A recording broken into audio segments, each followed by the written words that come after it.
તાજેતરમાં જ દિયોદર તાલુકાના વડિયા ગામના સરપંચ પરખાભાઈ કેસાજી માળી વિરુદ્ધ ગ્રામ પંચાયતના 10 સદસ્યોએ અવિશ્વાસની દરખાસ્ત રજૂ કરી હતી, જેને લઈ આજે દિયોદર તાલુકા પંચાયત ખાતે વિસ્તરણ અધિકારીએ ગ્રામ પંચાયતના સભ્યો સાથે બેઠક યોજી સેન્સ યોજી હતી.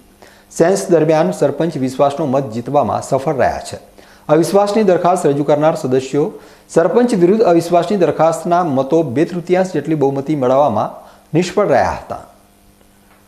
અગાઉ વડિયા ગ્રામ પંચાયતના સદસ્યોએ સરપંચ દ્વારા વિકાસના કામોમાં ગેરરીતિ આચરવામાં આવી હોવાના આરોપો લગાવી અવિશ્વાસની દરખાસ્ત લાવી હતી, જેના પગલે આજ નિયત સમયમર્યાદામાં સરપંચ પરખાજી માળી વિશ્વાસનો મત જીતવામાં સફળ રહેતા તેમની વિરુદ્ધ આવેલી અવિશ્વાસની દરખાસ્ત ઉડી ગઈ હતી.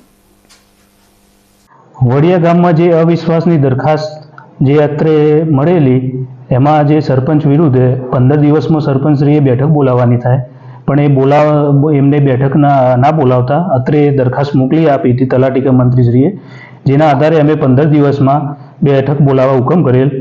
જે અંતર્ગત વડિયા ગામમાં કુલ જે બોડી છે એ 11 લોકોની છે. એમાંથી દરેક સભ્ય અને સરપંચના સેન્સ લીધેલા અને અત્રેથી વિસ્તરણ અધિકારી શ્રી પંચાયતને અમે ત્યાં આગળ મોનિટરિંગ માટે અધિકારી તરીકે નિમેલા. જેમાં જે 11 લોકોની જે આપણી બોડી છે એમાંથી સરપંચની તરફેણમાં 4 વોટ મળેલા અને સરપંચની વિરુદ્ધમાં 7 વોટ. જે દરખાસ્ત 2/3 બહુમતીથી પસાર થવી જોઈએ એ દરખાસ્ત 2/3 બહુમતીથી પસાર ન થતા આ અવિશ્વાસની દરખાસ્ત નામંજૂર કરવામાં આવી અને સરપંચ અત્યારે હાલ ચાલુ રહેશે.